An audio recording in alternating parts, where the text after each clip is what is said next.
Time on up. It is 6:54. 6:54. At this time, we're going back to open session. Action item on number 5. Discussion action to consider approval of the 25-26 instructional calendar. So board members, you all should have the revised version of the instructional calendar.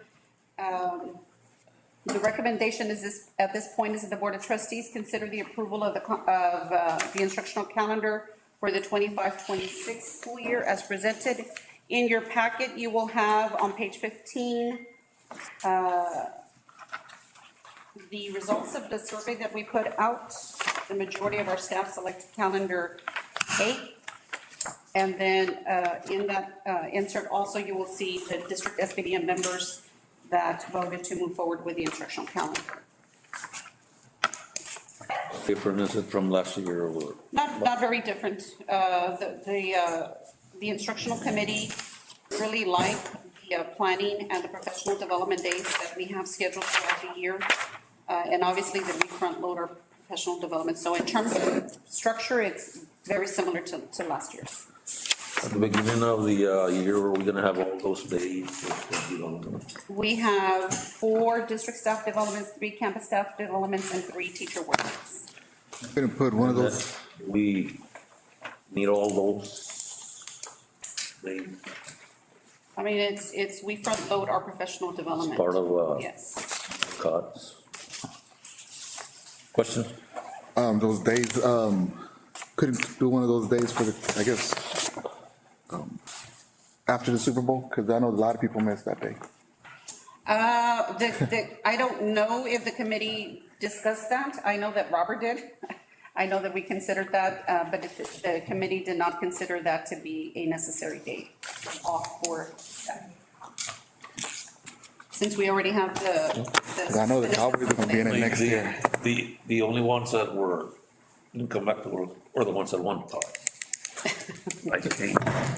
So we're not gonna, if I may, President, we're not gonna have a holiday on the 17th of November? No, because, let me see if I can get Matthew is now representing the Spanish Festival. The Spanish Festival next year is going to be very early in November. It's going to start the latter part of October into the early part of November. So then you'll see the holiday on November the 3rd. November the 3rd would be typically this Monday after the Spanish Festival.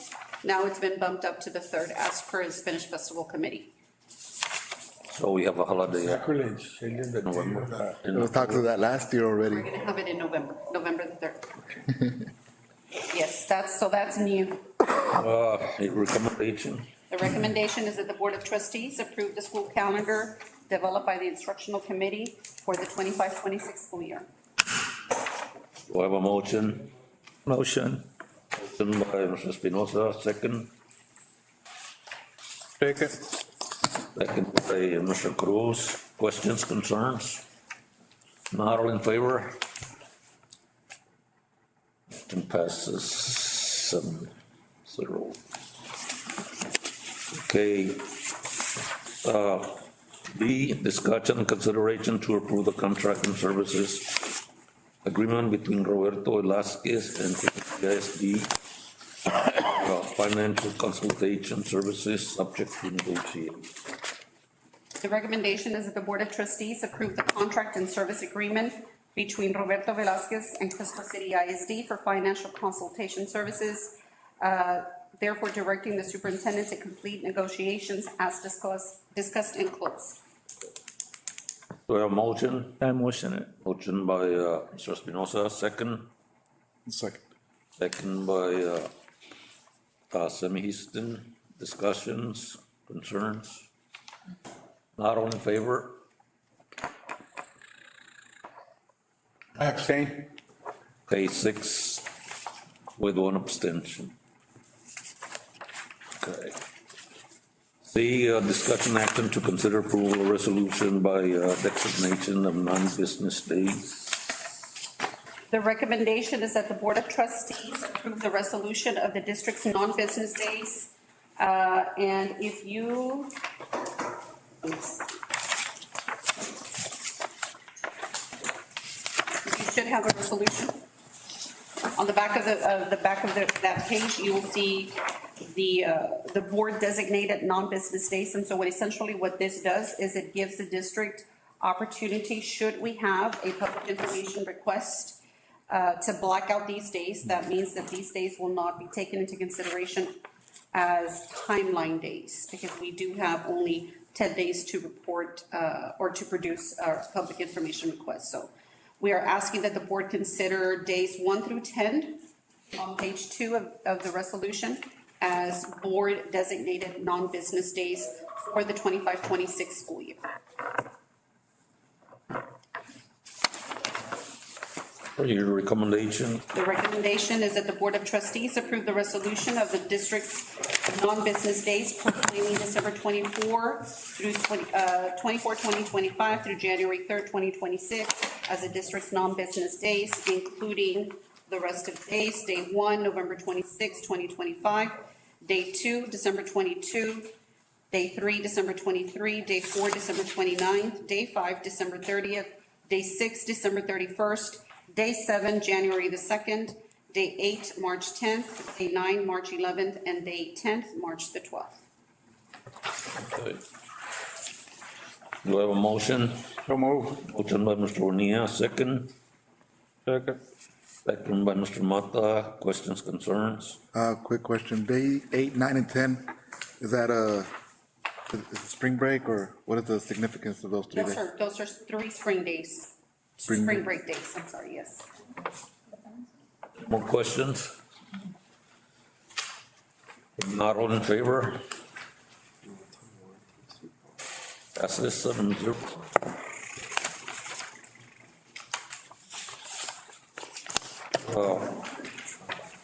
Action item,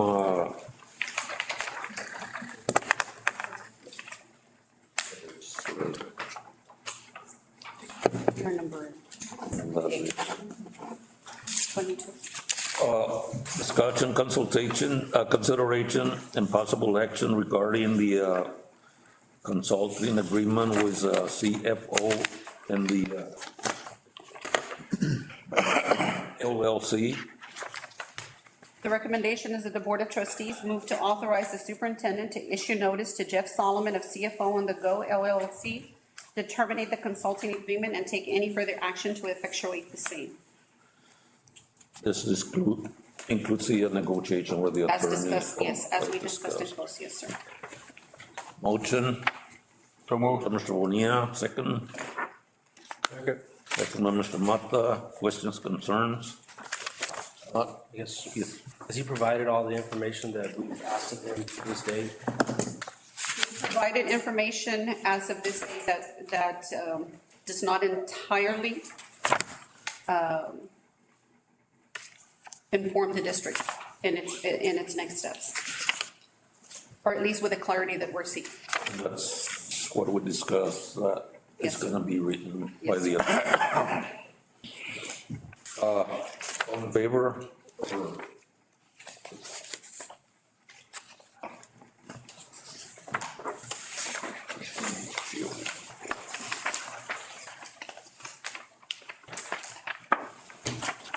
You have what the, On page it was 2. two. Okay.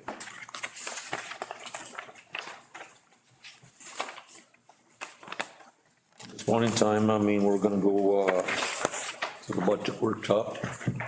So at this point, we ask Mr. Velasquez to present to the district, unless Mr. Kim, you would want to start.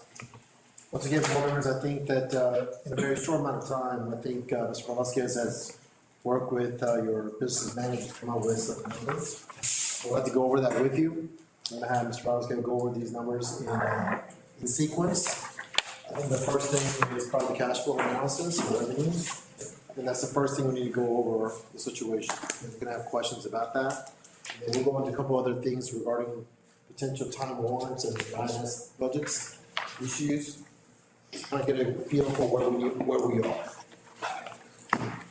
Good evening, and thank you all for your consideration. what I'm handing you is a summary sheet. This is projected cash flow against the expected invoices the district may incur or will incur.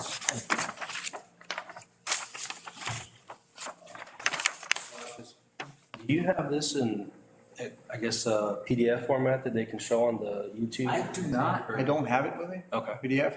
Can you share it with Ms. Bionis though, so we can? Certainly, I'll find, so I guess you can put it up on the website or something I like don't that. see why it wouldn't be a Sure, good idea. not a problem. Let's speak to the document that I've showed you. The available school funds, it starts September. The projection is September, property taxes, and you see that in September. Receipts, the items in black are actual dollars received and booked in your system. They're accounted, have been received. The numbers you see in the blue are projected numbers, they're not here yet. But these numbers correlate to what the appraisal district provided you. As a matter of fact, we're a little higher than the projection of 97% collections. We're actually a little over 98%, which is a good thing. That's in current collections. If you're looking at property taxes straight across. The estimate originally was going to be about 10,600,000. We're already, or the district's already at 10,800,000 in current collection. That's important because that's just your basic collection. After that, you've got delinquencies, delinquent from prior years. So I think, Mr. Rossi, looking at the very column, the total column at the very far right. What you're referring to. Yes, exactly. Yeah.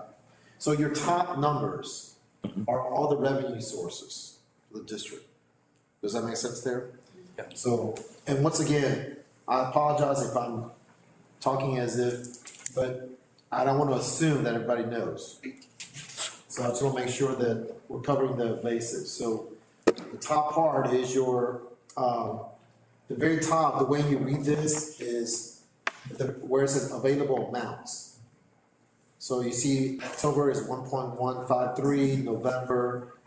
So the district collects a certain amount per month based upon the laws of Texas. So I wish you got $5 every month, but that's not how it works. It all depends on timing. That's why you gotta have cash on hand to make payments. So unfortunately, it's like a roller coaster ride. And that's true with every district out there. And then the receipts, as Mr. Velasquez has, you have property taxes, which is going to be a bulk of your dollars, your delinquent amounts, and I'm reading from the very far left-hand column. Your current P&I, what's P&I? Public, principal and interest. Oh, principal and interest, penalties and interest for those who are delinquent taxpayers. On the current taxes. The current. And then you have temporary deposits, which are probably interest earnings, so you have some deposits out there. Athletic related receipts, those are, football concessions receipts, different things that you may be collecting. Transportation, the state gives you some transportation allowance. Exactly. So that's where the money comes from there, based upon that. Miscellaneous other income, probably that ranges from all sorts of things like, I don't know, yearbook funds or selling things or things of that nature. Making copies. Yeah. All kinds of minors. Then your biggest number is the state foundation school fund. That's the money that you get from the state of Texas based upon the number of enrollment that you have. And the state also gives you what's known as an ASF fund, available school fund. Robert, you want to explain that a little bit? The available school fund is simply a smaller amount, a different fund that the state has. They've allocated about $900 and some odd thousand to the district. We are currently, it's $902,000 to that total over the right. They've given us payments, and you see that in the black in September, October, November, December. So that's something that will be given to us throughout the year. Throughout the year, but the last payment is showing at about $400,000. That's the balance we still have due from them. That doesn't fluctuate too much, such as the foundation school program. The foundation school program is based on ADA, and you have to keep your finger on that pulse constantly because it goes up and down and they make adjustments. Now, understand, To your question, Mr. Espinoza, the available school fund, ASF, the state is thinking about doing away with that. That was what was considered a whole harmless back in 2008, I forgot the year. But so that money may go away in the future legislation session. But your FSF, your foundation school fund, is where you're gonna get that now. Your Crystal City ISD is on a payment 3 schedule. As a result of that, you only see 3 payments. You guys see that line? On the foundation school fund? So September, you get a big check. October, you get a big check. Then you don't get nothing in November, December, January, all the way until August. So in between those months, you gotta live with that money. That's where your cash flow problem is. Does everybody see that right there? So, now some school districts are on a payment 2 schedule, that means they get some money every month. It's all different based upon your property wealth issues. So my previous school district was on a payment 3 schedule just as well. We got 3 checks from the state. That's kind of how it works. TRS on behalf, the last line, the state of Texas kind of gives you some dollars towards your Texas retirement benefits. They don't give it to all. It's not covering the entire cost. You pay some too, a big majority of it. Probably the state pays away 20% maybe. And it's offset in the expense, yeah. So, but you do get some money, don't you? But don't think that, oh, we got $94,000. That's not paying for your whole entire TRS benefits that you're paying on all your employees. You're paying a lot more than that, all right? Anyway, if you go down across all the way to the right, the total column, you're essentially, your revenue for the year is 19.037542 is what your anticipated revenue to work with. Everybody understand? And in some sense, if you adopted next year's budget, when we go through that process, you should operate with that assumption, about $19 million, maybe even a little less. And the reason is you should be conservative as a board, think that we're gonna lose some enrollment. It's better to operate that way. So you may say, we may lose some kids. And if you do, we may have to budget with only $18 million for the next school year. And that's what you gotta live with it. Does that make sense there? And you do a historical analysis, going back 3 years, to see what your budget is.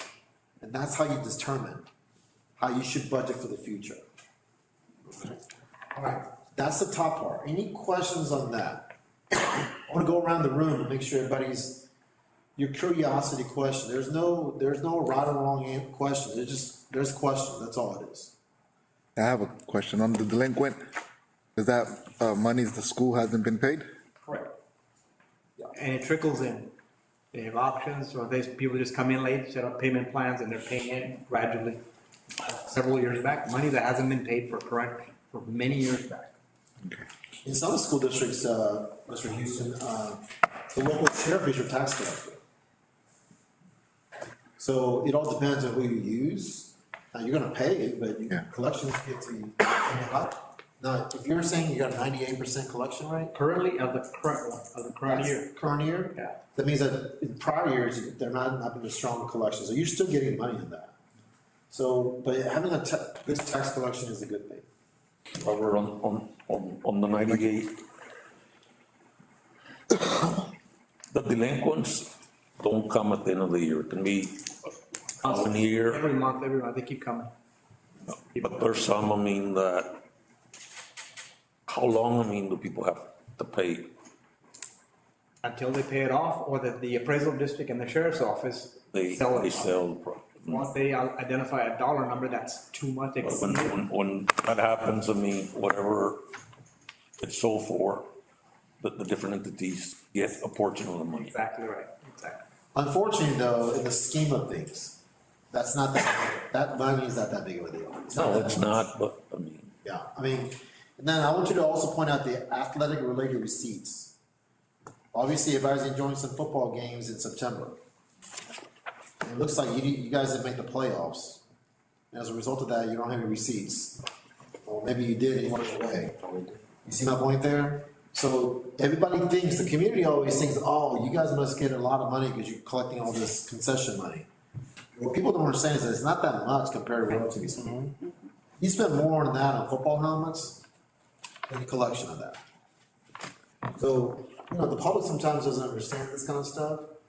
Unfortunately, you have to. And those collections are just ticket sales, right? That's right. We have boosters that. That's right. Yeah. Oh, yeah, okay, if you have boosters. So it's just That's right. It's just 30 tickets, that's right. Really, Yeah, the gates, yeah. yeah. Transportation, like I said, you're paying fuel, you're paying for buses, maintenance, parts. Fuel is outrageous, right? And the state only gives you X number, you can see what the state gives you. Total of, what is that? Transportation total is only $58,000 for you guys. Well, that's it. But you're spending a lot more money on transportation than $58,000, I'll assure you, right? So really, the money is coming from that foundation of school money, $4.8 million or so for the entire year, paid in 3 chunks of payments. The top number, the available amounts, that's money that's available like in the accounts, or is that just? That we anticipate being available, like at the end of February, that's cash, real quick. And especially in January, that's money in the bank. But after that, it's an assumption that we're gonna get from different places. And you've gotta save it, you can't just blow that 5 million, because you gotta finish the year. You're not gonna get another check the rest of the year, till August you get a couple of $100,000. There's a series of months that you have nothing coming in. You've gotta survive on what you put away. And this is why most school districts or some school districts borrow money to, this is where you need a cash flow in the district in order to pay payroll mainly, or any other accounts payable, invoices that are coming in. Whether it's for some consultant or whoever it is, that you're gonna have to pay. The district operates like a business. You may have to pay, buying soda cans, that's gonna cost you money. So all those things, receipts come in, the district has to pay those things. But you gotta budget these out and portion these out. The main thing is to worry about payroll. You gotta pay out of cash. You mentioned earlier on the 19 and anticipating, going lower because of loss of students. And I think that's one of the things that hit us, the average daily attendance and the loss of students, and nobody was, keeping track of it.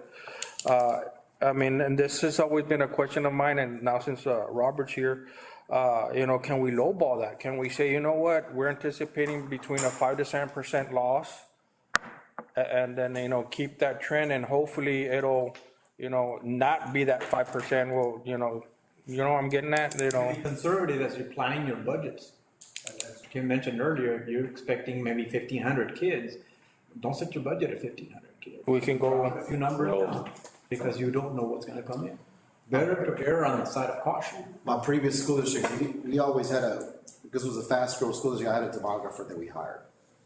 And they would give me a report. The board saw that report. But they will say 2,000 kids, but I only budgeted for 1,500 kids.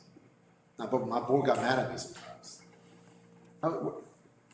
I don't know that for sure, because that projection is a guess.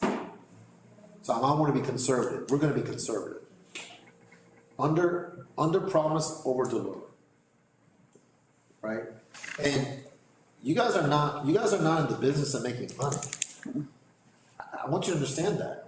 This is not a corporation. You guys are based on taxpayer dollars. So you should never over budget. You gotta be more conservative than anybody else in terms of how you budget the situation. Now, if you get a rush of new kids somehow, great. Great. But you should always be thinking about that. Now, you gotta think, you should know one of the things that needs to be brought to you on a regular basis is your ADA per month as a report. So you should be asking for what's our average daily attendance per month. And you should have it by not only by the district, but by campus. You should know which campus is creating a good ADA situation or not. This is where culture comes in, right? 1% probably equals, do you know how much 1% increase will give you in terms of Not off the dollars? top of my head. So in a district that I'm working with right now, 1% increase is an additional $3.5 million to the district. I think here, I mean, if we get 1%, I mean, based on what we've been looking at, You know what 1% increase? close to $1 million, just like 1%. About 1.2.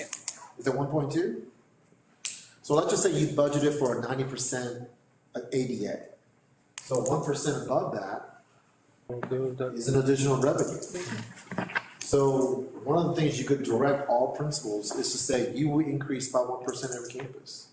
So is that why on our state foundation school fund, it drops down like, oh, $500,000 because of our ADA in August? Yes. Okay, Well, in August, actually, it's tied to the total allotment for the year. They anticipate this is your allotment, this is all you're gonna get, it's about 4.9 million right now, currently, based on the assumption of ADA. They've made 3 payments for us, after the 3rd payment, that's the balance. okay, It's not because of ADA, school's over already in June and May. And when they do a setup in June, there might be more money, it might be a little less. Yeah. They've adjusted from September of last year, what they anticipated outwarding the district. They've already adjusted that down by over $1 million. So in that, Okay. that August number, they'll take the actual attendance from the year and fix up whatever they need to They'll fix settle up. it. Yeah. Let's do a settlement. Okay. It can be a plus or a minus. But it's still critical that attendance come in or increase. But the settlement doesn't help you in your cash flow position during the school year, That's right. right? Because you don't get that until the following. Following year. So you don't want to, once again, overspend. yeah. You want to keep making sure your attendance is high as much as possible. And so this is where you got to talk to your parents. You got to get kids into schools. You know, this is very important. I mean, first of all, when kids are in school, they're learning. They're safe. They're getting fed. So that's a well worth the cost. But it also is a financial benefit for the district. All right. So that's the top portion of it. Any other questions, curiosity questions there? Okay, I'm gonna have Robert now discuss what's right there called disbursements. All right, that's what it is. This is what you're giving, what you're spending on per month. Go ahead, Robert. In September, your payroll was 1,037,000, and you can see that across, it's only an average because you're paying twice a month. And that's an average cost off the total cost. After that, from February on over, is an assumption that the payroll will be the same. It may reduce after we get in the March payroll. You've made some adjustments to personnel. So that'll come down, which will be a benefit because it'll reduce your expense. All the way across, the assumption is that it's gonna be about $14 million if things don't change. But once those numbers take effect, the numbers of reduction in staff, you'll see some savings here in cost. Robert, why is the February number higher than the January number, December number? So it's 1.27, so you kind of have it about $200,000 more. Right. They've had some extra payroll, just more, I guess, overtime or some extra duties that has come in. So we have to account for that. Now, that's just up to half the month. We're expecting and cautiously, they may have the same cost by the end of February. If it doesn't happen and the hours are reduced, or the extra hours, then we'll see. So we need to really look at that, because one of the 2 cost controls you can, your sub costs and your overtime costs. I have made a point, every time I talk to your superintendent, correct me if I'm wrong, you have to zero out your overtime costs and your substitute costs. And you may ask yourself, well, how do I do that? How do I run a school district then? You ask teachers if they're out, they're gonna have to combine classes for that day. I know it's tough, I know it's not ideal, but financially you can't afford it. Can they do that? I mean, Yes. there's like 20 students in a class. They can disperse Combine it, them. and they can disperse it, you don't have to disperse it all in one class, they're gonna have to pepper them out. Do you know what our average is in the classes right now? It depends on the grade level, but there's capacity, with the exception of high school.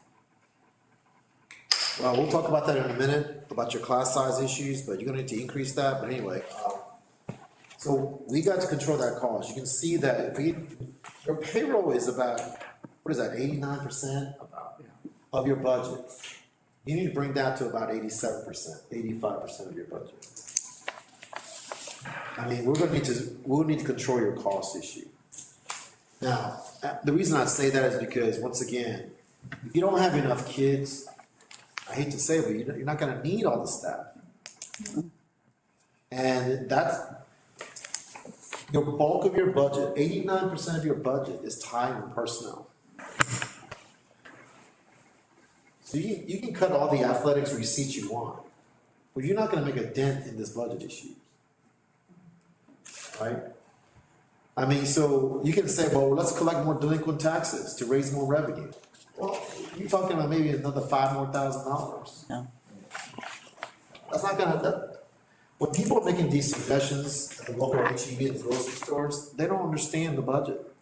Not a lot of people do, but you have to. All right?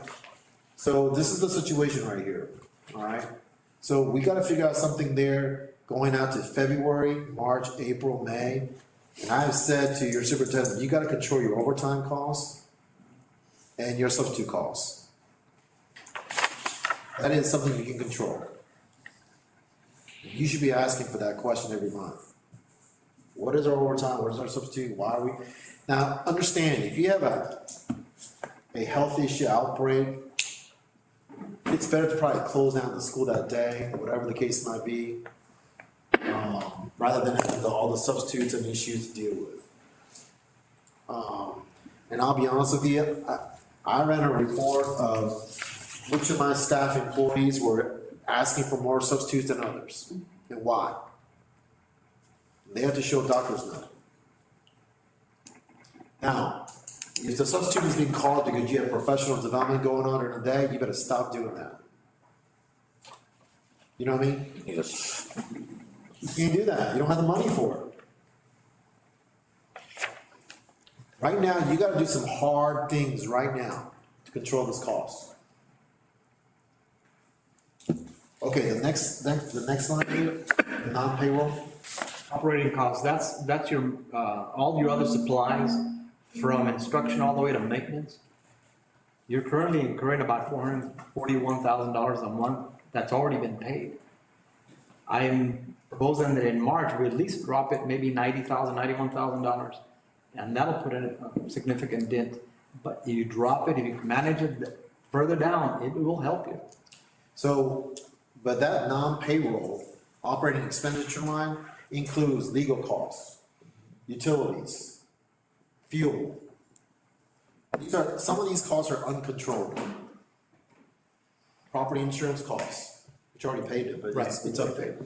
So these are all the things, but things that are probably controllable is, for example, we just talked about this earlier, is your general maintenance kind of operational costs. I told your superintendent that you're gonna have a meeting with your facilities people to, why are they spending so much money on that? So Robert can give you a breakdown of what that $441,000 is.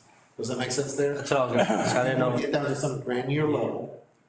If you're curious, he should be able to provide you what those are. I'm just interested in seeing if that includes the payments towards who did the field to Hellas. Does that include? In that? some months, yes. Yes. I bet it is. All bills that have come in. And one of the things I would suggest to a school district, and I don't know about y'all in this situation contextually, but I always kind of ask a school district to create a deferred maintenance plan. And what that means is that you put everything on a schedule. And then what you do is you have to go out for a bond, a bond to the voters, and you use debt service bond to pay off, so that you're not using general fund to correct some of these issues, like HVAC system, which is always a problem. So you put everything on a schedule, a replacement schedule. So you don't replace it all at once. I put laptops on a replacement schedule. So you don't replace the whole entire laptop program. You replace the fourth grade laptops 1 year, fifth grade laptops another year. It's like you don't want to replace the entire band program instruments all at once. You put the band instruments on a schedule band uniform, which is a big cost, on a schedule. You gotta create everything on a schedule, and you have to stick with that schedule. So, that's one of the things we're gonna have to work on, or y'all need to work on that for the future. But right now, we're going to solve this problem of figuring out, as Robert suggested here, we need to decrease that budget down to 350, if not lower. Lower the better on your disbursements. You can't do much about your payroll potentially unless it's their substitute or overtime. I guess, can we get a breakdown of how much is spent on substitutes and overtime at our next meeting? To see if that, Yeah. what dent that does. And I think that payroll expenditure, if I'm not mistaken, your extra duty costs is in there. Those are your stipends. Those are your extra duty costs in there as well too. So that's another area you can go ahead and reduce. It's either that or you're going to have to lose positions and people. So you decide which are, once again, I'm giving you options. The other way to do it is you're going to lose, now I say you're going to lose, you have to do all of them. But if you want to take a bigger bite out of losing more people and keeping the stipends, you can. But when you look at the overall cost of your extra duty stipends, it's not the bigger chunk. Yes, you may need to reduce that to some degree. Because it's practical, it's legal, and it perhaps it'd be a political issue to lower some of that. But right now, you have to get the budget under control. All right. The last line is miscellaneous and other would you mind going over what that's in there? And that one is simply some minor items that the staff has got in there. It's miscellaneous items that occurred just sporadically. So it's not a very large number, and that'll fluctuate and it can probably drop. But again, they've spent about $73,000 up through February in there. As an average. As an average. Now, I think this relates to probably UIL. Various items. Is that right? Yes, exactly. So like, contests, different things. I will tell you that it would be very difficult to cut that the first go. I always like to tell board members, think about a concentric circle. Put the kid in the middle of that circle. You want to cut the circle that's further away from the kids first.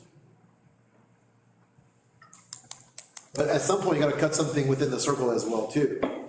But you want to try to cut as many other things as possible before you cut that's closest to the kids. So some of these costs, I'm wondering if they're related to the kids' costs. Am I right on that? Can you give me some examples or the board examples? Yeah, like you said, it's the UAL. You know what else? This is including the field trips also. Field trips? Field trips. Field trips are funded by the school, or they're not funded by, We don't have field trips. Are they field trips? One item that you have in field trips, and you don't call it field trips, but if you do an athletic. Oh, student travel, yes, but field trips. Student transport students, there's a cost to that, and you have to document that cost. Once you charge against that sport, that event, that money is booked back to the revenue, but it's expense and it almost balances out, but you have to document that in accounting. that's not, Student travel, yes. but that's not travel to and from the games, right? Because those games are planned 2 years in advance. That would be more like student, I guess, would it be Playoffs, maybe? food and stuff for the?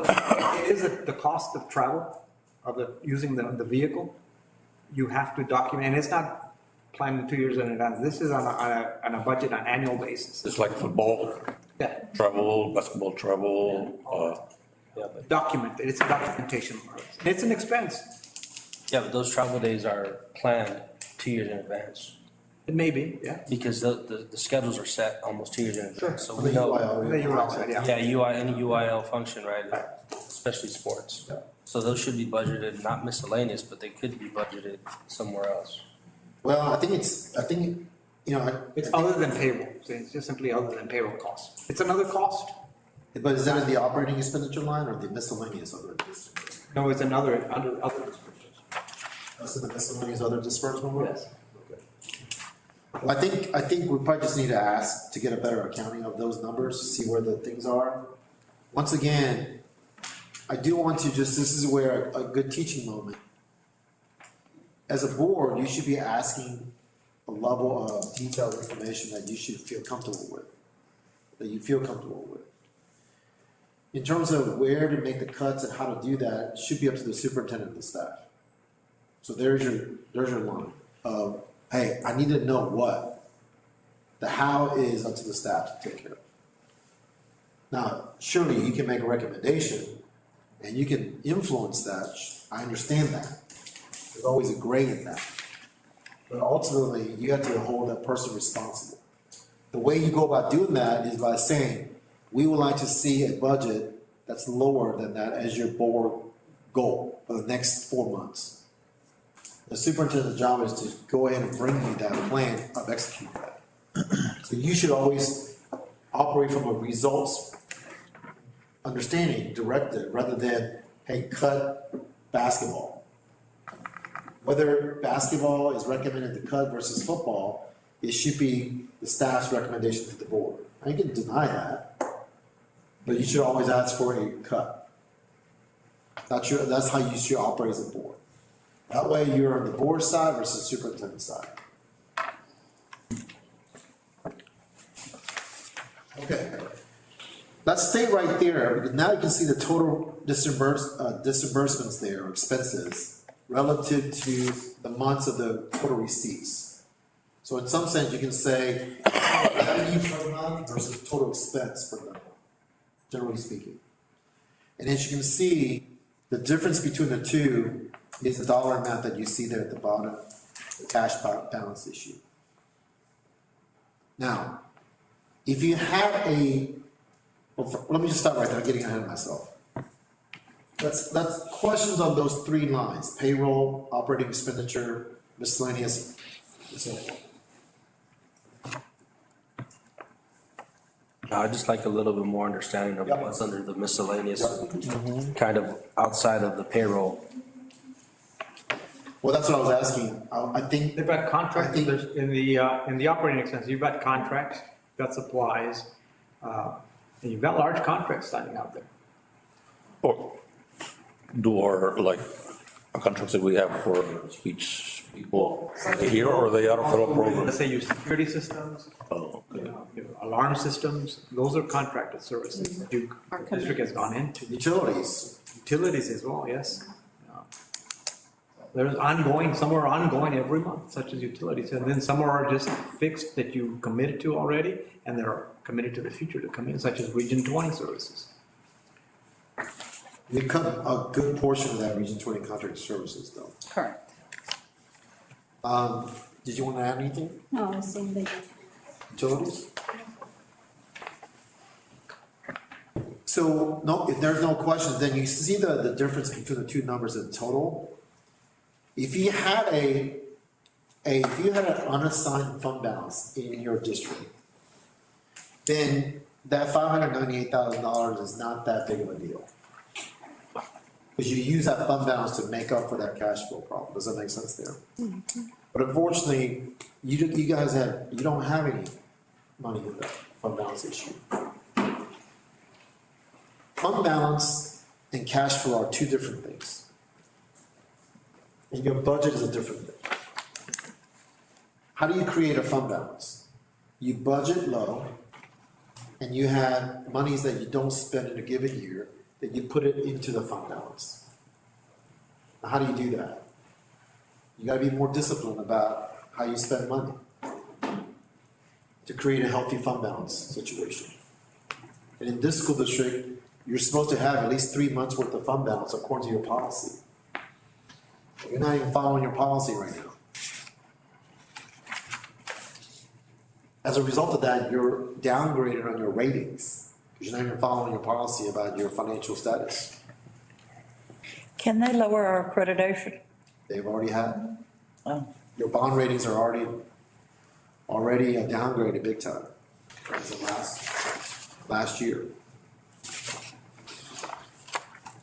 So what that means is that if you were to go out and sell school bonds in the future, you're gonna get a high interest rate. Now, the state of Texas kind of backs you up with the permanent school fund, so, there's some ways to around that, but still, you're in a tough spot there. Okay.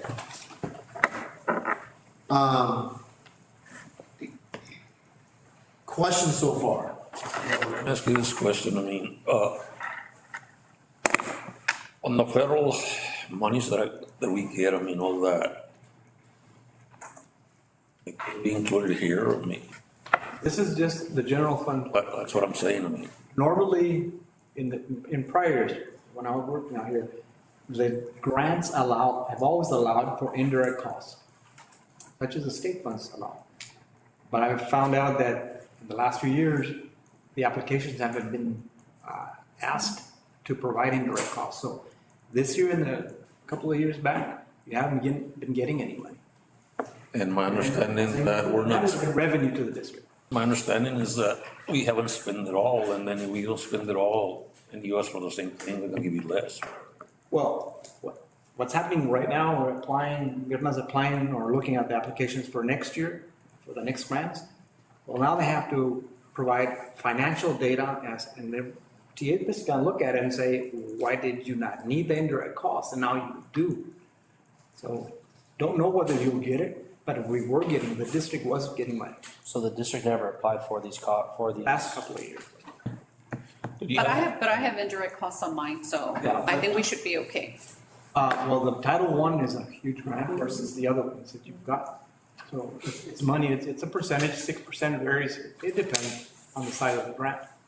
But there are monies to be added to this. It's not a huge number, but it pays But it's- salaries. Do you have any idea how much that number is?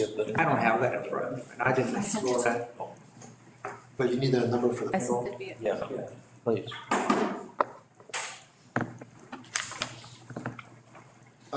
So let's go back to the cash flow issue, because I think you need to have a little bit of understanding about when we might need to potentially add to borrow monies. So you should look at the very top where it says available amounts relative to your payroll expenditure. I'm gonna say the other non-payroll, the other disbursements, sometimes you can kind of get away with a 30-day outlook and work with your contractors and for folks to pay it later. They'll negotiate with you to say, hey, we can't pay you right now, but can we pay you next month? So now there might be some issue, but you gotta make payroll. So Robert, am I understanding this right, that we're looking at a August problem? August is looking like it's gonna be short. We're anticipating having in July, about $400,000, revenue against expenditure, but then your payroll is gonna be significant in cost, basically. So in July, we may be short about close to $600,000. And you're getting that number because you're subtracting 1.25 from the 1.90 at the very top? From the six, yes, actually, the balance of July is gonna be about 442,000, which carries and becomes part of the revenue. Everybody see that? Yeah. Go to the month of July, so at the very top, you got 1.901510.38, right?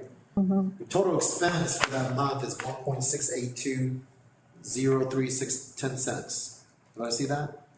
The difference is the problem there. 598,000. And then you carry that over to the following month. And in that following month, you only have $442,000 available, but you still have an expense account of $1.682 million. Which means that you may have to start working in May, June, for the board to adopt an action to borrow by that time. Now, this is not one of those things you just go to the bank and say, hey, we need to borrow money, they're like, okay, give it to you that day. It takes several months for them to look at your data and start shopping around various banks to do that, if we were to do that. Now, I think that we need to hedge against the situation and start thinking and talking about that situation, starting in probably late March, April. But in the meantime, we need to refine these numbers even down to what your questions are. So is there a way for us to save the money as much as possible? But it still doesn't help you on the cash flow problem. Is everybody with me in that? If you somehow save the money, eliminate some costs, you may be balancing the budget by eliminating $598,000 of expenses. But you still have a cash flow problem if you look at the house. And you can't let people go, there are still on payroll with you. Now, this problem is gonna continue next year unless you start letting people know in April that, I'm sorry, but we're gonna have to reduce, because they need to know that before 40 days prior to the last of the instruction. Let me ask you this question, based on what we have already cut.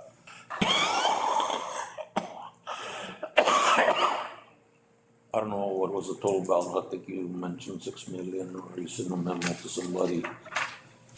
Well, this was in December when we did it. Next year, I mean, we're not bringing all those people back.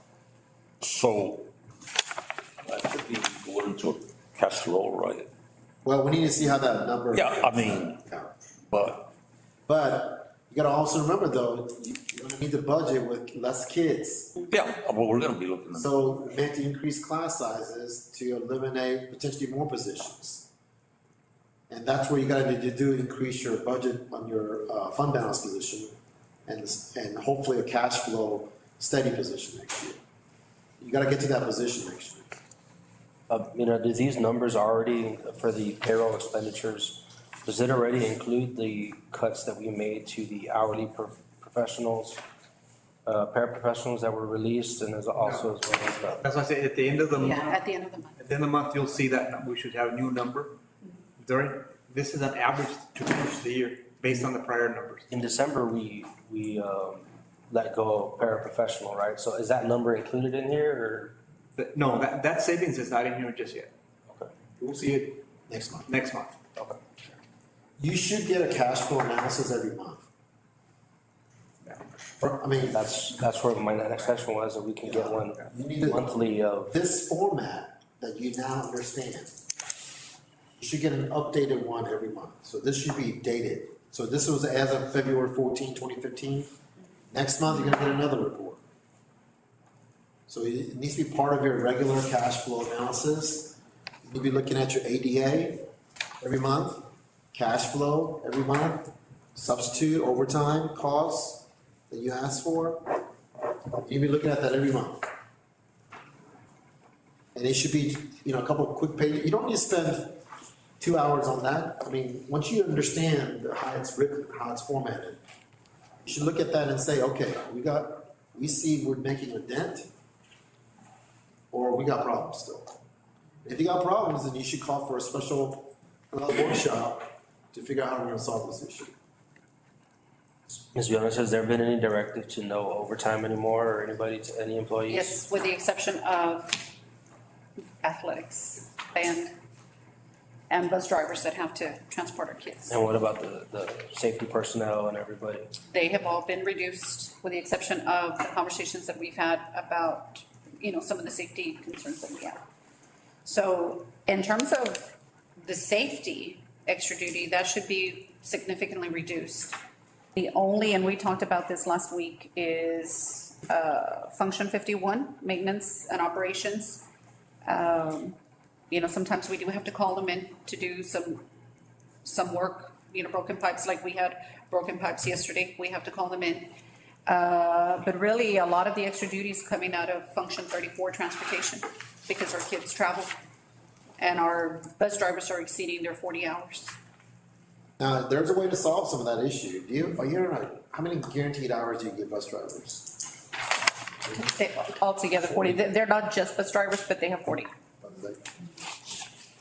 Uvalde down the road, or up the road I mentioned, they had issues several years ago, back to 17, 18, and they went to a staggered schedule. High school came in 1 hour before the elementaries came in. So they use the same drivers, they drop off the kids and go take off, look at the other ones. Right now, you should go to what's known as a two-tier system, secondary versus elementary.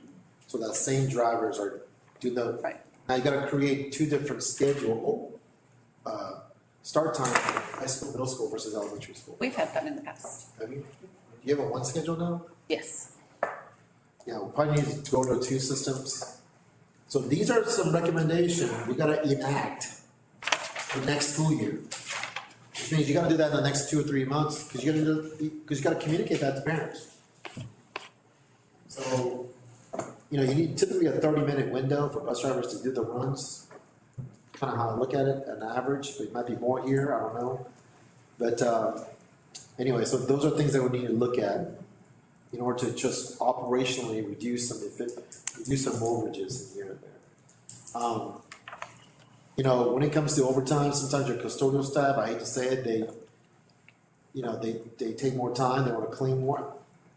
You have to really watch that. One other item is some of your supervisors, they don't qualify for overtime. You're a supervisor, depending on your pay and the number of personnel you have, you don't qualify for the extra. That's it. You're an administrator. You're a supervisor. Yeah, they should not be turning in overtime hours. Well, why do some, Yeah. How many? why do some get overtime? Supervisors, I don't know of anybody. other Supervisors than- don't. But I think what Robert's saying, and instead of getting somebody to do overtime, the supervisor that is paid salary, They can work. then They may have to work. stay till 5 o'clock or 6 to go help clean the football field or whatever. Administrators don't have an hour, I mean, it's not from it. I mentioned that I've served food at the cafeteria. Yeah. Heard that. They were missing the cafeteria staff. I went to the line, but I'm not on there, and not that I need one, but, serve food. We've done that. Do what you have to do. I mean, you have to do this in order to make it work here. Yeah. I know this is all maybe a jest, but every little thing counts at this point. Yeah. You really have to push that out. And let be a directive to everybody. That's what it is. Getting overtime in athletics. Only the coach. The coaches. No more. Well, they get paid their stipend. Well, they should not be, It registers as extra Okay. duty. But that stipend is in. yeah, they should not be getting an overtime, coaches. No, they No, don't. it's a stipend. Now, you know, I used to watch the track meets in the spring. Everybody who had a stopwatch were out there. I'm like, why? And, I was upset with UIL when they moved track meets from Saturdays to Fridays. Cause all it did was increase substitute costs. So I made sure whoever was out there, they better be a reason out there, not just because they were stopwatch. That was my joke, coaches. You really have to watch that. So your spring sports cost you more than your It's- fall sports. Yes. Yeah. And subs, So you really have to watch those costs, all right? Board members, there are a couple other things I do wanna, Robert, can I, outside, introduce me two other issues that you need to know? And I think what we need to do is bring you back more information about these two other items. So you got this. Is there any other things you want to ask? No, I've got some backup documentation, but Mr. Kim has pointed that out. The data that I've got for you, that we've put together from you, is from TA or from your tax report. This isn't from Level Tax. I'd always done that, provide you backup information, and don't just dream it up. The ones that are, like I said, projected are the ones in blue, and those are estimates based on what your history has been for the last few. Those will change or should change, hopefully for the better as far as the expenses are concerned. And the delinquent taxes collection should also get better, and we'll show that. I say hopeful, but, sometimes it doesn't happen. Your current collections is doing very well. So, But it is your superintendent's job and your business manager's job to watch those numbers in blue. Especially when it comes to disbursements, well, to your bill. So Robert, what you said, we'll go, I mean, and I don't know what's the question, okay? Right now, we're looking at what we have, but in, March, we will see something different because of the cuts that we started making in December and all that, that's still not in. as your payroll progresses and shows up, because I'm taking their actual expenses, and implementing them here. So the March payroll should have a really good idea as to where it dropped. You got rid of some folks, and you cut some items. They should reflect it in the payroll. If they don't, then you need to ask some questions. Why is the payroll still there? Why is the cost still there? You need to, I mean, the staff can bring you these things back in a new version, March 15, whatever version. Every month. So that you can see the difference between the two. And then eventually the district should get a little bit more sophisticated to show you on a graph what it is, right? So there's a slide deck close to that. This should become a regular practice for you. And you really only need to spend every month 20, 15 minutes on it, because you know it, how to read this. Okay, but there are backup documents that if you want to see those, or I can share that with you before you leave tonight. Robert wanted to bring up this issue of what's known as time warrant. Right. So would you mind explaining the time warrant to the board? This is the first time I'm hearing about it. I apologize, I didn't know about it. 2015, we had a bond issue, and the bond issue did not, plus we supplemented that bond with some of our reserves, some of the fund balance. Remember that, Mr. Espinola? And then the Benito Juarez had an extra wing that we didn't address, and they needed that extra wing. So we went for a time warrant, which is a loan. That loan, or that bond, it's not a bond, it's a time warrant, it's basically a loan. The rule for that one was that it needs to be paid back from reserves from that current year. So the one that got paid, the payment that was made in February was basically from the reserve from prior year. You have to budget that. You have to guarantee that you have reserves. You can't create a budget that you're gonna have a surplus in money to pay that debt. You violated that time warrant. So there's a thing called assigned fund balance and unassigned fund balance. So a time warrant is something that you will budget within an assigned fund balance. So if you have $100,000, $80,000 of it is assigned fund balance, means no one can touch it. No one, because that's already assigned. Now you have zero on anything. So apparently you still have a time warrant outstanding. It's a bank loan. How much is it still there? I don't know what the balance is on the loan, but I know you've made the majority of the payment for this year has been covered already. You still have to cover the one coming up. You have to do two things before the end of the year. You have to cover the last payment in August, and you have to ensure that you've got the money for the following year, which is, It's still August, February? yes. Well, you don't know how much it is? No, I don't. We need to find that out, because that's another dollar amount you The need. initial principal was $1 million, and that's a max on a time warrant. Remember how much we were paying, Robert? Right off the top, Mr. Espinola, I'd be making. So that's from 2015, you've been paying on $1 million? I believe it's of 2016, because it was the following year after we got the bond issue. Right? So 17, 18, 19, 20. Yeah. You've already paid down quite a few, I would think. Right, so How much money's left, do you know? I'd like to see their schedule, because they'll get a statement, we get a statement of what the balance is and so forth. So you need to know what that number is. Yeah. So you Help got them get that. a time warrant issue that, okay, so there's that. The other thing that I think we talked about is your INS dollars. That you recently, I think last year, borrowed. I don't know how you did that, but I think you guys did it somehow. So that has a value. So we gotta figure out what that value is as well. How much did you all borrow from that? I don't know what that was. Thought that shit was like 2. 0.7? So, There's a risk with that. There's a high risk. Very high risk with that thing, for having done that. IRS can get involved. You may lose your tax exempt status. And the trust between the district and the payment from taxpayers and the bond companies, the people that loaned you money, they're getting tax breaks based on tax exemption. So So the 2.7 mean that we gotta figure out, and legally, there's no like a time, you just gotta put it back as quickly as possible. Like, you don't have 6 months, 8 months, there's no rules like that. We have a balance on that, or? What had been expressed to us was that we were over collecting on our INS. So I don't know how much we're collecting. Never use it to the other side. But that's why I was gonna say, I don't know how much we over collected to maybe it takes, we don't have to come up with a loan to replace that. Maybe what we over collect pays that back. You can't do that. once it's in the INS, you can't touch it. No, I understand that. Even if it's over collected.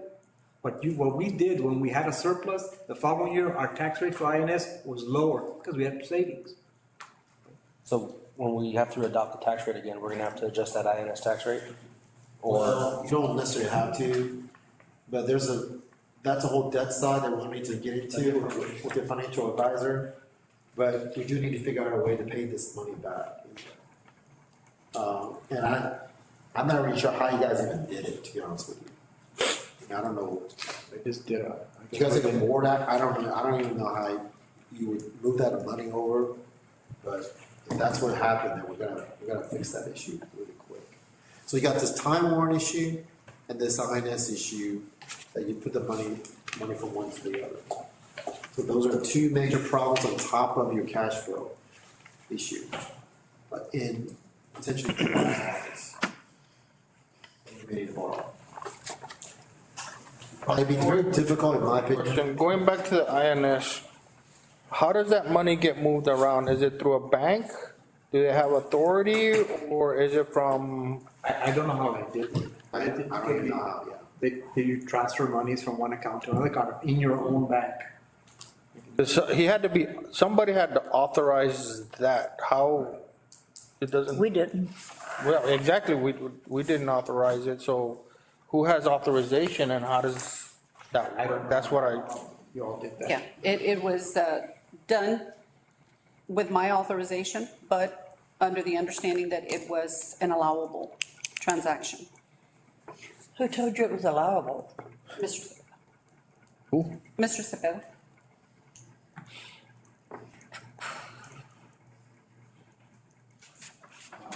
But we've paid zero into it, correct? Correct. We haven't paid anything into it.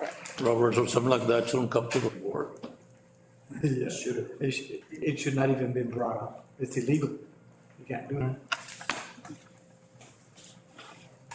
That was borrowed from last year's taxes that we collected, or from this year INS fund that we collected? I don't I mean, if what we collected for INS this year should have gone back into that number, right? Should have gone into that account. Well, currently, your INS collection and taxes is going into the INS. That's a given. The tax office is depositing that money there. Automatic.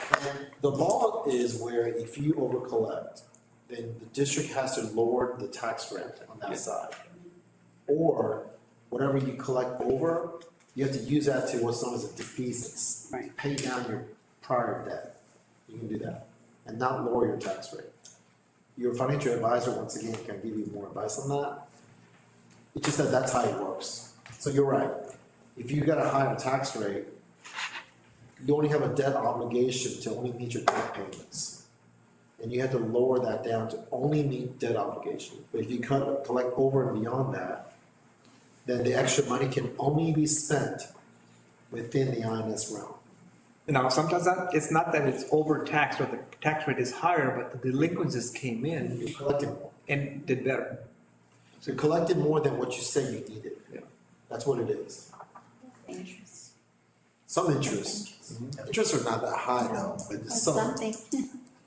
But we're talking when you start 2 points $2.9 million, that's not probably interest, but you cannot commingle those. No, One strategy with the INS, when you've got more money and you can reduce the tax rate, the following year, if you go out for a bond, and you won't increase your taxes because you've got a lower tax rate. Any increase you may do offset by savings in the INS. Did you check with legal, Dina, before you did this transfer? I'm sorry? Well, that's asking Dina. No, No? because I trusted Mr. Cepeda when he said that it was an allowable transaction.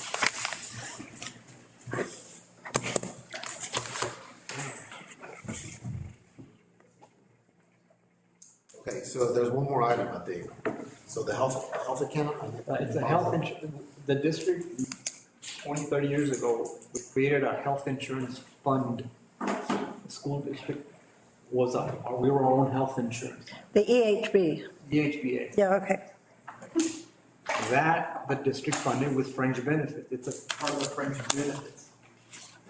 Unemployment, workers' comp, health insurance, those are things that the district contributes towards the employee, either because of taxes like Medicare and Social Security and all of that. But it's a cost.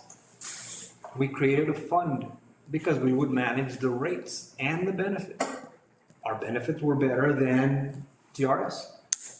And because several years back, we had about $1 million worth of fund balance in that account. That generated interest, which offset some other costs. And it was all specific, just like that as health.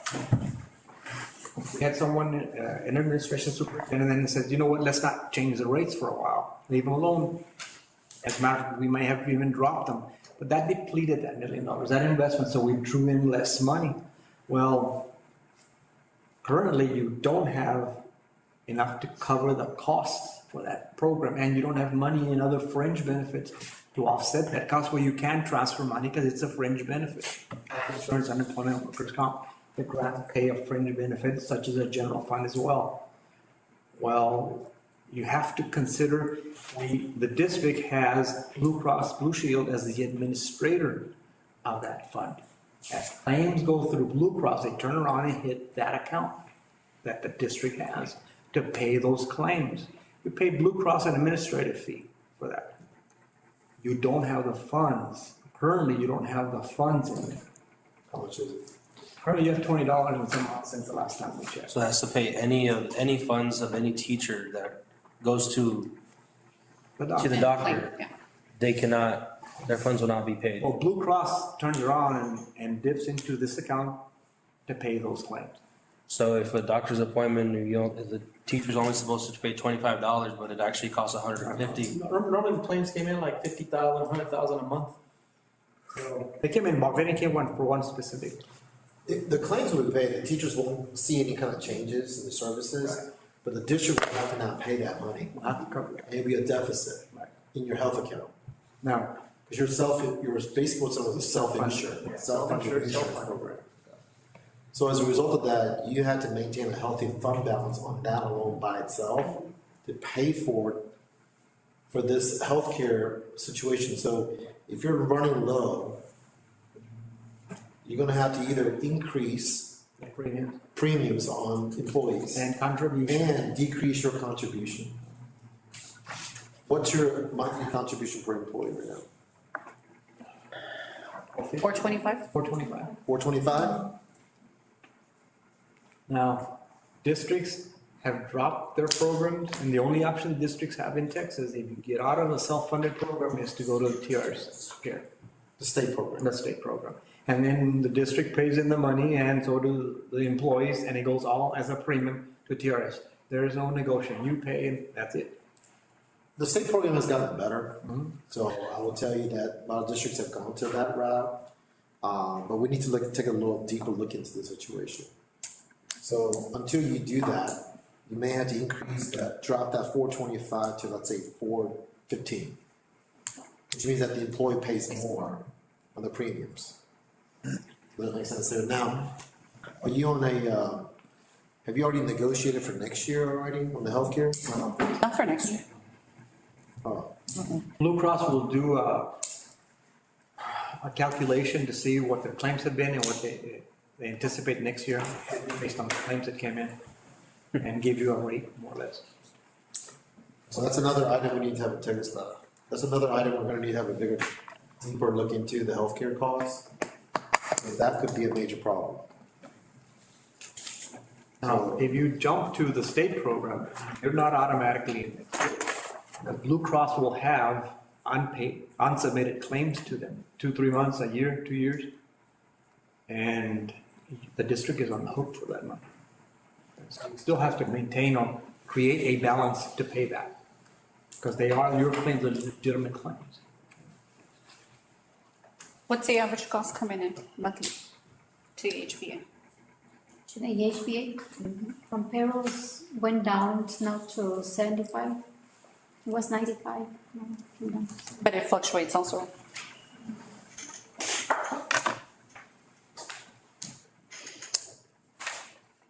We started out, board members, that tonight was gonna be about, for you to have a better understanding about what's inside the box.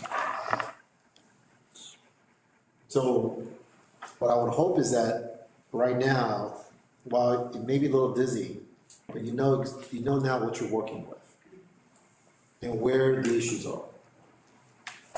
Now, I suggest that there's gotta be a meeting where we go deeper on some of these things that certainly has been brought up here, that we probably have a agenda just for this, to look at this a little bit more deeper. Because once again, we can't consider pathways forward unless we know a little bit more. Yeah. So I think we need to do that sooner than later on the calendar, is my suggestion. You don't create urgency by waiting on them. So whatever the dates, now you're gonna have to give these guys ample time to look at more details. What I would expect is not only the next iteration of this, but more detailed analysis behind it of these numbers. And can we keep it in this format going forward? Yeah, as long as you put it on your Facebook account tonight, I guess it's okay. The reason for this simplicity is because sometimes it gets lost in the pages and in the numbers, but you, I'm sure Ms. Gallo can provide the breakdown and the details that account for these We need to numbers. bring that to you. So you can explore and look at it. Behind this, if you don't mind making a note of this, Superintendent, is you need to have the numbers behind it. And then we need to have information about the federal. We need to have information regarding the healthcare, the time warrants, and the INS dollars. And then I'm gonna say that we need to have a latest numbers. That's not Robert's job. Your current enrollment that you began the year, and monthly enrollment numbers by campus, ADA percentage by campus. And then I would like to see class size numbers. By campus, by general. So we need all of those information in order to start creating a different piece of puzzle. So we still need to know more. Oh, yes. I mean, ideally, you should have done this last semester, but here we are. That's okay. But we need to now accelerate, because you need to know this in order to start figuring out next year's budget, as well as trying to finish that this year. Does that make sense? Yeah. Yes, I mean, and especially we have to borrow some amount of money. Well, yeah, that's another thing. You got to do that before, and you have to make a personal decision. 15. No, but Yeah. not getting the information that we needed to see where we were. Robert, after the February 28th payroll, and we should be able to see the January 31st reductions, right? Actually, after February, we should see the impact and say, oh, it's this much. So March 3rd is too soon? It might be too soon because I've got to get your payroll office to generate all that data and make those payments and so forth. So then we have March 10th, and that's, I believe, our regularly scheduled meeting in March. It's too long. I think that's too long. It's too far from today. Well, it depends on how much time they need also. Yeah. You've got to generate the data, the information, and the cost to give you Unless we can do middle of the week, March 5th, still too soon? I don't know, it depends on, like I said, in your office, you do that. Plus all the bills that haven't been keyed in the system yet, those have to be keyed in and posted. We've got a lot of bills just stacked that have to be in the system. They're stacked right now. There's a few, and they working on it, worked over the weekend on it, or is working late, but they're working on it. March 11th is okay with my calendar right now, but we need to grab that as soon as possible. That's a Tuesday night. I mean, Or Tuesday a little bit earlier. At 5:30, or you want to do 5? 5? Anybody supposed to do a 5 o'clock meeting arrangements? anybody? I'm okay. I have a doctor's appointment on March the 11th in San Antonio. And what day is this we're talking about? It's a 11th? Tuesday, March 11th. 11, March 11th? 5. Oh, available. The 12th is okay with me too. March 10th is our regular. 12, we gonna be here, Peggy? Sir, He says that we can go on the 12 also. You gonna be here? I'll be here. Do you feel like that's too far out? Do you think we need something closer? Well, you can have a meeting, unfortunately, that first week of March, I'm gonna be in Kentucky and other places right now, helping a couple other, unfortunately, I won't be available. And that's But we would okay. just be closing payroll also, so, Yeah, it sounds like. Yeah, if you just be finished. right, right. So 12th might be better. I know, Right. And then, 5:30. Oh, I'd like the 12th, that's better for me, because I have to travel. Gotta drive in and out. is 5 o'clock okay with everybody on the 12th? Fine. So the 12th. It's kind of close.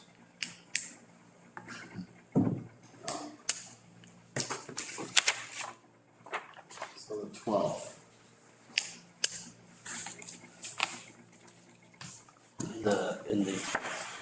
In the meantime, or in the interim time, what would you recommend that the district does to start getting numbers together or anything?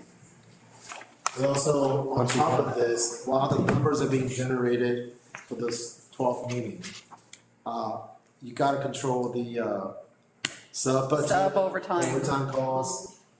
And you gotta have Expenditures. you gotta have a meeting with your maintenance, whoever, to say, you gotta control costs there. We did, we met with them last week. We can touch base I'll again. tell you right now, if these numbers go, March 12th is spring break. No, This year? It changed. I thought it was the following week. Yeah, it's on the No, 17th. it's the following week. We're checking, but that's what they're saying, that it's been free. Well, I took off the following week. Well, then there was a change, so not ours.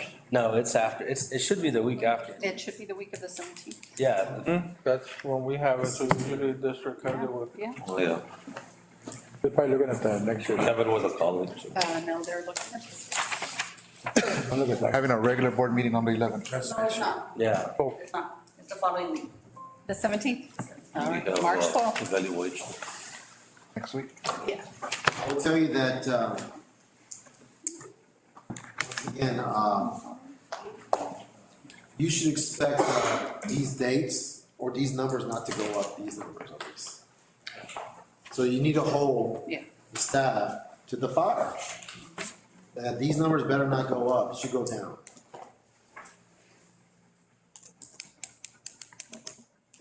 If these numbers go up, then they better know that by tomorrow, so they can update you as quickly as possible. Can you share this with me, Robert? I had asked for it digitally.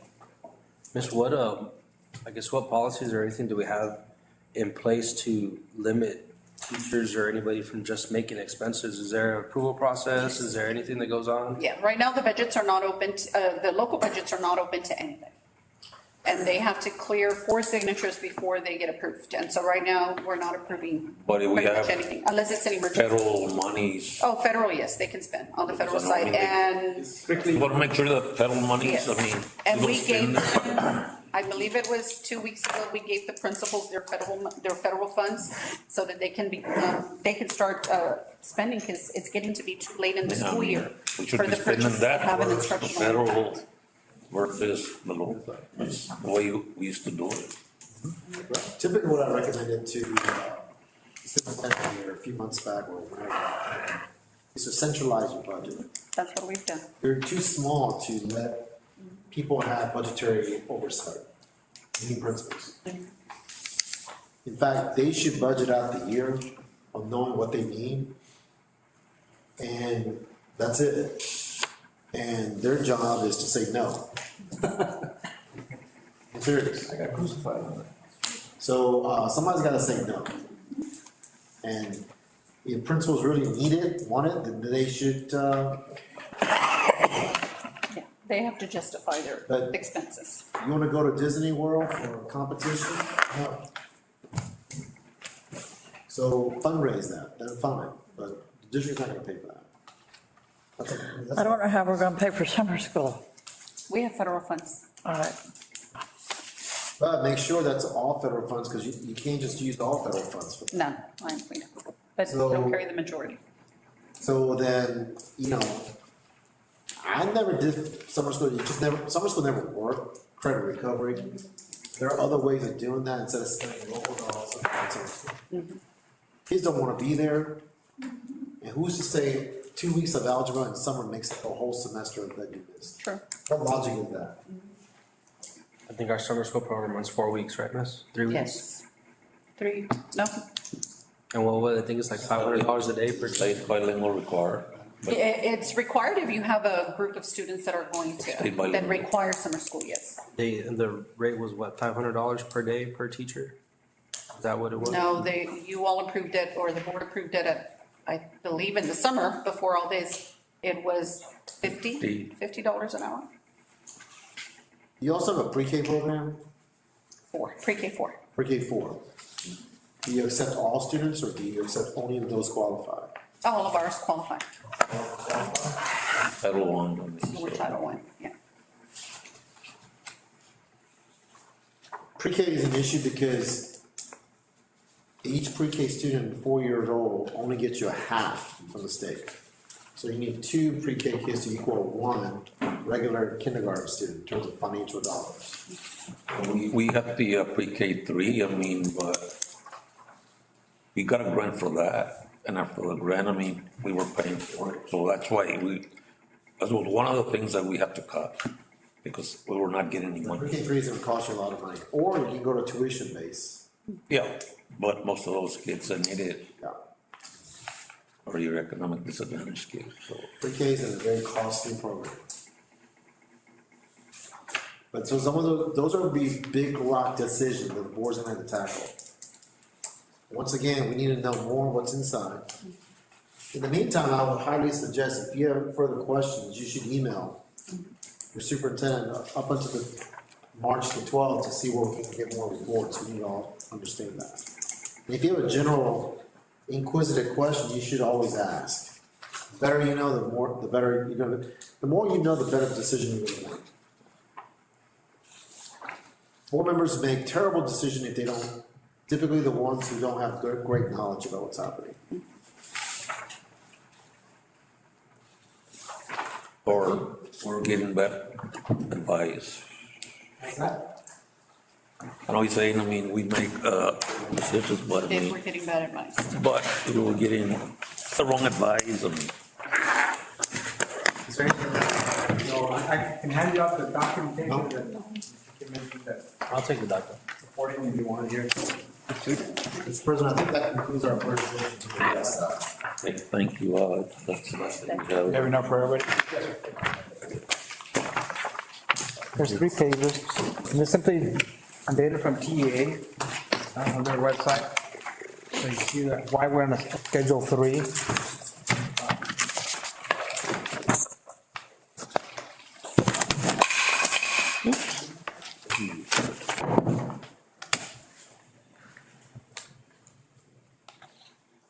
That's just information off of TA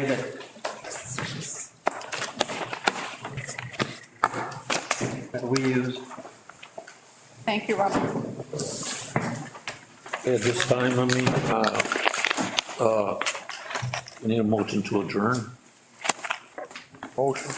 Mr. Mata, Second. second by Stanley, questions, concern, not all in favor. Aye. I think, I mean, there's a plate there. 8:20.